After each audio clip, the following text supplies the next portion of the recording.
Hello दोस्तों। मुझे उम्मीद है कि आप सभी अच्छे होंगे। दोस्तों, अब हम एनालिसिस करेंगे बैंक निफ्टी का। यहाँ पे ध्यान से देखना, मैंने 1 मंथ का टाइम फ्रेम यहाँ पे सिलेक्ट कर रखा है। अब 1 मंथ का टाइम फ्रेम मैंने क्यों सिलेक्ट किया है, मैं आपको बताना चाहता हूं कि मार्केट एक पर्टिकुलर रेजिस्टेंस जोन पे है। अब यहां से आपको दो ही पॉसिबिलिटी देखने को मिलेगी। पहली, या तो मार्केट यहां से गिरावट दिखाएगा, आपको गिरावट देखने को मिलेगी। दूसरी, अगर मार्केट ने इसका ब्रेकआउट दिया तो आपको अच्छी खासी तेजी देखने को मिलेगी, एक बाइंग अपॉर्चुनिटी आपको देखने को मिलेगी। इसे हम लाइव एग्जांपल से समझते हैं, पिछले एनालिसिस पे ध्यान देते हैं। जब आप देखेंगे लॉकडाउन के दौरान मार्केट में जो गिरावट आई थी, मार्केट ने इस जोन पे एक रेजिस्टेंस बनाया था। फिर इस ग्रीन वाली कैंडल को देखो, मार्केट ने इसका ब्रेकआउट दिया, अच्छी तेजी हमें देखने को मिली, काफी अच्छे खासे पॉइंट यहां पे मिले। फिर मार्केट ने फिर से एक रेजिस्टेंस जोन यहां पे बनाया। फिर अगले वाली ग्रीन कैंडल को देखिए, मार्केट ने इसका ब्रेकआउट दिया, फिर हमें तेजी देखने को मिली। फिर मार्केट ने इस एरिया में फिर से एक रेजिस्टेंस बनाया, फिर मार्केट ने इसका ब्रेकआउट दिया। आप यहां तक देखो, यहां तक हमें अच्छी खासी तेजी मार्केट में देखने को मिली, एक अच्छी खासी तेजी। फिर से मार्केट ने फिर से एक रेजिस्टेंस जोन बना रखा है।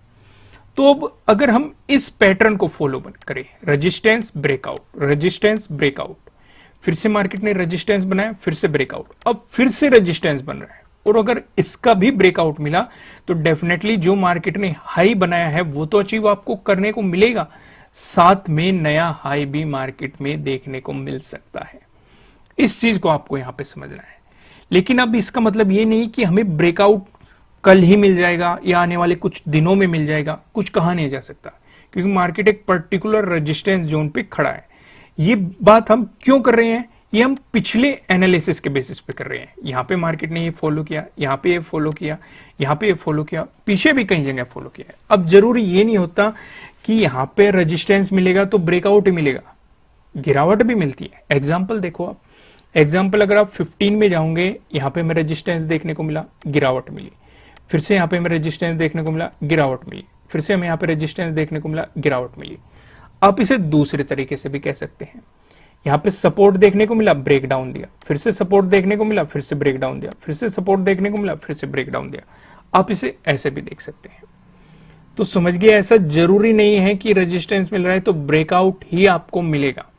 सिचुएशन कुछ भी हो सकती है, लेकिन आपको ध्यान क्या रखना है, आपको प्रॉपर स्टॉप लॉस के साथ काम करना है। फिलहाल मैं आपका ध्यान यहां पे इसलिए ले जाना चाहता हूं क्योंकि कुछ लोग बाइंग पोजीशन बना के बैठ जाए और मार्केट रेजिस्टेंस जोन में आए और अचानक आपको गिरावट दिखा दे, आप सोचने लगो कि ये गिरावट कहां से आ गई, ये हमारे लॉसेस क्यों हो गए। आगे बढ़ते हैं।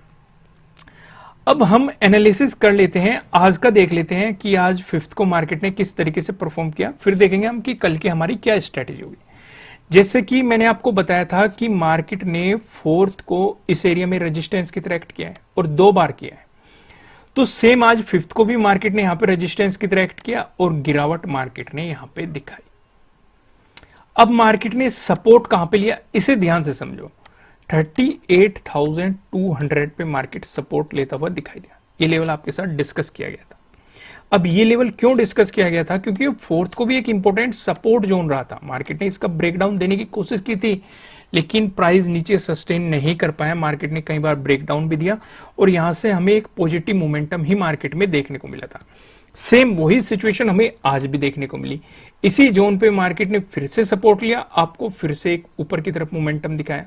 यहाँ पे 38,600 पे रेजिस्टेंस की तरह काम किया, फिर यहीं पे आ गया, फिर यहीं पे इसी जोन में सपोर्ट लिया, यानी कि 38,200 काफी इंपॉर्टेंट एक सपोर्ट लेवल के रूप में काम करता रहा। लेकिन इसका मिल चुका है ब्रेकडाउन, और मैंने आपको समझाया हुआ है कि जब भी हमारा कोई सपोर्ट जोन होता है उसका ब्रेकडाउन मिलता है तो वो रेजिस्टेंस की तरह काम करने लगता है।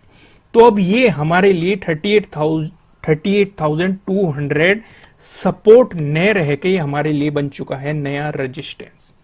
तो यहां पे 2 लेवल इंपॉर्टेंट रहेंगे हमारे, और दोनों के दोनों रेजिस्टेंस है। पहला तो ये लेवल इंपॉर्टेंट रहेगा जो कि है 38,200, ये भी एक रेजिस्टेंस जोन है। फिर दूसरा इंपॉर्टेंट लेवल रहने वाला है आपके लिए 38,400, भी काफी इंपॉर्टेंट लेवल रहेगा। अब ये लेवल क्यों चुना गया है, इसके पीछे का भी लॉजिक देखो। 4th और अगर 5th दोनों को आप कंपेयर करोगे, यानी कि कल के दिन को और आज के दिन को, आपको पहले भी यहाँ पे रेजिस्टेंस देखने को मिला था, ब्रेकआउट मिलने के बाद आपको यहाँ पे सपोर्ट देखने को मिला था। आज के दिन भी आप देखेंगे यहाँ पे रेजिस्टेंस और रेजिस्टेंस अच्छा खासा। तो 38,400 का हम आगे भी डिस्कशन करने वाले हैं। ये लेवल भी एज ए रेजिस्टेंस आपका काफी इंपॉर्टेंट रहने वाला है। अब इसके बाद जो हमें तीसरा लेवल रेजिस्टेंस के रूप में दिखाई दे रहा है वो 38,800। तो यहाँ पे 3 लेवल हो गई रेजिस्टेंस। अब ये क्यों चुना गया, ये हमने कल भी डिस्कस किया था और आज भी मार्केट ने यहाँ पे रेजिस्टेंस की तरह एक्ट किया है। तो ये 3 लेवल आपके लिए रहेंगे और तीनों के तीनों रेजिस्टेंस। सपोर्ट लेवल हम आगे डिस्कस करेंगे, क्योंकि एक सपोर्ट तो हमें यहाँ पे 4th के लो पे दिखाई दे रहा है। दूसरा आप यहाँ पे देखेंगे जो 30 ये अप्रैल का ही आप यहाँ पे देखेंगे जो ये हाई है, यानी कि जो मार्केट इस गैप को फिल करेगा अगर इसका ब्रेकडाउन है। आगे डिस्कशन करेंगे इसका, आगे बढ़ते हैं वीडियो में। फिलहाल मैं आपको लेके चलता हूं प्राइस एक्शन की मदद से सपोर्ट और रेजिस्टेंस पे। जो हम यहाँ पहला डिस्कशन करने वाले हैं, अगर आपको गैप अप ओपनिंग देखने को मिली या फिर फ्लैट ओपनिंग देके मार्केट ने आपको पॉजिटिव मोमेंटम दिखाया, इन दोनों ही सिचुएशन पे जो हमें रेजिस्टेंस नजर आ रहा है ये 38,400 पे हमें रेजिस्टेंस नजर आ रहा है। अब वीडियो की शुरुआत में ही मैंने आपको ये लेवल जस्ट अभी अभी डिस्कस किया है 38,400। फिर भी आप यहाँ पे देखेंगे 5th को, यानी कि आज के दिन देखेंगे, हमें यहाँ पे क्या दिखाई दे रहा है, एक मजबूत रेजिस्टेंस दिखाई दे रहा है। 4th को जाएंगे, 4th को भी हमें यहाँ पे एक मजबूत रेजिस्टेंस दिखाई दे रहा है। इवन ब्रेकआउट मिलने के बाद एक सपोर्ट भी हमें यहाँ पे दिखाई दे रहा है। तो 38,400 दोनों ही दिन काफी इंपॉर्टेंट लेवल रहा है। हालांकि पीछे भी इंपॉर्टेंट लेवल रहा है, लेकिन हम ज्यादा पीछे नहीं जाते, हम इन दोनों दिनों का ही ऑब्जर्वेशन कर लेते हैं। तो 38,400 आपके लिए एक इंपॉर्टेंट रेजिस्टेंस के रूप में दिखाई देगा। अगर आपको मिलता है इसका ब्रेकआउट, अगला जो रेजिस्टेंस हमें नजर आ रहा है ये 38,800 पे हमें अगला रेजिस्टेंस दिखाई दे रहा है। 4th को देखोगे, 4th को भी हमने इसे डिटेल में डिस्कस किया था, लास्ट वाली वीडियो में भी डिटेल में डिस्कस किया था। आज के दिन भी देखोगे, आज के दिन भी आपको यहाँ पे रेजिस्टेंस देखने को मिला है। अभी इन दोनों का डिस्कशन हम कर ही चुके, अगला डिस्कशन करते हैं। अगर आपको गैप डाउन ओपनिंग देखने को मिली या फिर फ्लैट ओपनिंग देके मार्केट ने आपको नेगेटिव मोमेंटम दिखाया, इन दोनों ही सिचुएशन पे जो हमें सपोर्ट नजर आ रहा है ये 37,700 पे हमें यहाँ पे सपोर्ट दिखाई दे रहा है। अब ये लेवल क्यों चुना गया, यहाँ पे आप देखेंगे 4th को जो हमें एक गैप अप ओपनिंग देखने को मिली थी, मार्केट ने इसी जोन में सपोर्ट लेके एक अच्छा खासा मोमेंटम दिखाया था। तो पॉसिबिलिटी ये हो सकती है ये 4th का डे लो है कि डे लो पे मार्केट सपोर्ट लेके आपको एक रिवर्सल दे सकता है या कुछ टाइम पर यहाँ पे टाइम स्पेंड कर सकता है। अब यहाँ पे लॉजिक क्या है उसे समझो। अगर इसका ब्रेकडाउन मिला तो यानी कि आपको डे लो का भी ब्रेकडाउन मिल गया, यानी कि यहाँ पे डे लो के ब्रेकडाउन वाली स्ट्रेटेजी भी आपके लिए काम करने वाली है, इसे समझना है। अगर इसका ब्रेकडाउन मिला तो पॉसिबिलिटी ये रहेगी कि मार्केट इस गैप को फिल करने की कोशिश करे, जो कि आपको गैप अप ओपनिंग में देखने को मिला था। ये पॉसिबिलिटी आपको मार्केट में देखने को मिल सकती है। कंडीशन समझो, 4th का जो डे लो है इसका ब्रेकडाउन मिलना चाहिए, प्राइस नीचे सस्टेन करना चाहिए, उसी के बाद आपको ये गैप फिलिंग की पॉसिबिलिटी हो सकती है। उस सिचुएशन में जो हमें सपोर्ट नजर आ रहा है वो 37,200 पे हमें यहाँ पे सपोर्ट दिखाई दे रहा है।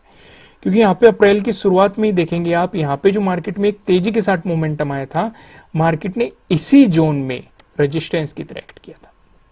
तो ये तो डिस्कशन होगा प्राइस एक्शन की मदद से सपोर्ट और रेजिस्टेंस का।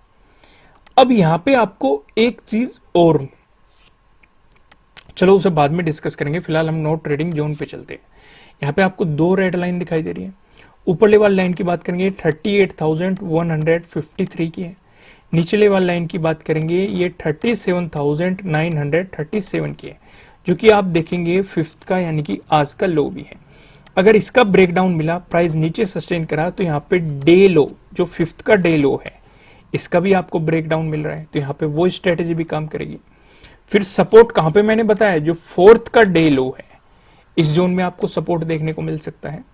अगर मार्केट ने इसका भी ब्रेकडाउन किया तो यहाँ पे भी 4th के डे लो की जो ब्रेकडाउन वाली स्ट्रेटेजी है वो काम करेगी। तो फिर आपको कहां पे देखने को मिलेगा, फिर आपको मार्केट इस गैप को फिल करने की कोशिश कर सकता है। तो आपको ध्यान क्या रखना है, अगर इसका ब्रेकडाउन मिला, प्राइस नीचे सस्टेन करता है तो आपको मिल सकती है सेलिंग अपॉर्चुनिटीज। अगर आपको मिला इसका ब्रेकआउट, प्राइस ऊपर सस्टेन करता है तो आपको मिल सकती है बाइंग अपॉर्चुनिटीज। अब ऊपर की तरफ हमारे क्या लेवल होने वाले हैं, नीचे की तरफ हमारे क्या लेवल होने वाले हैं, इनका डिस्कशन करेंगे हम पिवट पॉइंट की मदद से। यहाँ पे आप देखेंगे अगर बैंक निफ्टी में आपको एक पॉजिटिव मोमेंटम देखने को मिला, उस स्थिति में जो हमें पहला रेजिस्टेंस नजर आ रहा है ये 38,356 पे नजर आ रहा है। अगर आपको इसका ब्रेकआउट मिलता है, जो हमें दूसरा रेजिस्टेंस दिखाई दे रहा है ये 38,779 पे आपको दिखाई दे रहा है। अगर आपको इसका भी ब्रेकआउट मिलता है, जो हमें तीसरा रेजिस्टेंस दिखाई दे रहा है, तीसरा रेजिस्टेंस बताने से पहले मैं आपको बता दूं, किसी भी तरह का ना तो कोई बाय रिकमेंडेशन है ना ही कोई सेलिंग रिकमेंडेशन है, ये जस्ट एजुकेशनल पर्पज से बनाई गई एनालिसिस वीडियो है। इन्वेस्ट करने से पहले आपको अपनी रिसर्च करनी है, अपने इन्वेस्टर की सलाह लेनी है, क्योंकि प्रॉफिट भी आपका होने वाला है, लॉस की जिम्मेदारी भी आपको अपने आप लेनी है। जो यहाँ पे हमें तीसरा रेजिस्टेंस दिखाई दे रहा है ये 39,032 पे आपको दिखाई दे रहा है। वहीं बात करें बैंक निफ्टी ने अगर आपको दिखाया नेगेटिव मोमेंटम, उस स्थिति में जो हमें पहला सपोर्ट नजर आ रहा है ये 37,680 पे नजर आ रहा है। अगर मार्केट ने इसका भी ब्रेकडाउन दे दिया, जो हमें दूसरा सपोर्ट दिखाई दे रहा है ये 37,256 पे आपको दिखाई दे रहा है। अगर इसका भी ब्रेकडाउन मिला, जो हमें तीसरा सपोर्ट दिखाई दे रहा है ये 36,863 पे आपको तीसरा सपोर्ट यहाँ पे दिखाई दे रहा है। अब एक नजर हम ऑप्शन चेन पे भी डाल लेते हैं। यहाँ पे आप देखेंगे 7 अप्रैल की हमने एक्सपायरी सिलेक्ट कर रखी है। कॉल की साइड हम देखने वाले हैं रेजिस्टेंस को, पुट की साइड हम देखने वाले हैं सपोर्ट को। रेजिस्टेंस की बात करेंगे तो 38,000 पे एक रेजिस्टेंस दिखाई दे रहा है, जहां पे आप देखेंगे 10.6 लाख का आपको यहाँ पे ओपन इंटरेस्ट दिखाई दे रहा है। अगर मार्केट ने इसका ब्रेकआउट दे दिया, फिर आप देखेंगे 38,500, जहां पे 27.9 लाख का आपको यहाँ पे ओपन इंटरेस्ट दिखाई दे रहा है। वहीं बात करें सपोर्ट की, तो आप यहाँ पे देखेंगे 37,500 पे, देखिए 37,500 पे आपको यहाँ पे एक सपोर्ट दिखाई दे रहा है। इस सपोर्ट का अगर आप डिस्कशन करेंगे, अब अगर मार्केट ने इसका भी ब्रेकडाउन दे दिया 37,500 का भी, फिर जो आपको सपोर्ट नजर आ रहा है वो 37,000 पे आपको यहाँ पे सपोर्ट दिखाई दे रहा है। यहाँ पे आप देखेंगे 15.5 लाख का आपको यहाँ पे ओपन इंटरेस्ट दिखाई दे रहा है। दोस्तों मैं आपके साथ एक और डिस्कशन करना चाहता हूं। वेबसाइट को आज हमने अपडेट किया है, आपके लिए एक आर्टिकल यहाँ पे पब्लिश किया गया है, तो अब यहाँ पे हम कंटिन्यूटी रखने की सोच रहे हैं। तो यहाँ पे आपको काफी अच्छी अच्छी चीजें मिलेगी। यहाँ पे पहले हम आपको प्रोवाइड कर रहे थे बैंक निफ्टी एनालिसिस या निफ्टी 50 एनालिसिस, अब आपको यहाँ पे वे नहीं मिलेंगे। आपको जैसे कैंडलस्टिक पैटर्न्स मिलेंगे, इंडिकेटर को एक्सप्लेन कर देंगे, या फिर फाइनेंस से रिलेटेड आपको काफी अच्छी चीजें प्रोवाइड की जाएगी। जैसे हमने इस पे वीडियो भी प्रोवाइड की थी और आपको एक आर्टिकल भी हमने यहाँ पे प्रोवाइड कर दिया कि how to invest your salary, तो यहाँ पे हमने इस चीज को एक्सप्लेन किया है। साथ ही साथ आप देखेंगे यहाँ पे हमने इस वीडियो को भी प्लेस कर दिया है, जो हमने आपके लिए YouTube पे बनाई थी वो भी यहाँ पे प्लेस कर दी गई है। आप चाहे तो वीडियो देख सकते हैं, नहीं तो आप आर्टिकल अगर आप पढ़ना चाहते हैं, क्योंकि कई बार ट्रेवलिंग करता है इंसान, तो आर्टिकल पढ़ना चाहता है तो आर्टिकल भी आप यहाँ पे पढ़ सकते हैं। कुछ लोगों की प्रॉब्लम रहती है कि सर ये इंग्लिश में है, आप ट्रांसलेटर की मदद से, जो कि आपको अवेलेबल हो जाता है अगर आप फोन पे इसे ओपन करते हैं या डेस्कटॉप पे भी ओपन करते हैं, तो ट्रांसलेटर होते हैं, आप वहां पे ट्रांसलेटर की मदद से इसे हिंदी में भी ट्रांसलेट कर सकते हैं, इजीली ट्रांसलेट हो जाएगी। तो इसका लिंक आपको नीचे डिस्क्रिप्शन में मिल जाएगा। आपको क्या करना है, इसके नोटिफिकेशन ऑन कर लेंगे। जिस तरीके से आप हमारी वीडियोस के नोटिफिकेशन ऑन करते हैं, इसके भी नोटिफिकेशन आप ऑन कर सकते हैं। उसके लिए आपको, जैसे आप वेबसाइट को ओपन करेंगे, अगर आप पहली बार ओपन कर रहे हैं तो आपको यहाँ पे नोटिफिकेशन आ जाएगा, आप एलो पे क्लिक करके नोटिफिकेशन ऑन कर सकते हैं। नहीं तो आपको यहाँ पे एक बेल आइकन दिखाई दे रही होगी, बेल आइकन पे आप क्लिक करके अपने नोटिफिकेशन को ऑन कर सकते हैं। ठीक है दोस्तों, इस वीडियो को लाइक कीजिएगा, वेबसाइट को विजिट कीजिएगा, नीचे डिस्क्रिप्शन में आपको वेबसाइट का लिंक मिल जाएगा, आपकी स्क्रीन पे भी शो रहा है, आप इसे गूगल में भी सर्च कर सकते हैं। कमेंट करके मुझे बताइएगा कि आपको हमारी तरफ से कितनी हेल्प हो रही है। फिर मिलेंगे किसी नेक्स्ट वीडियो में किसी अच्छे कंटेंट के साथ। Thank you.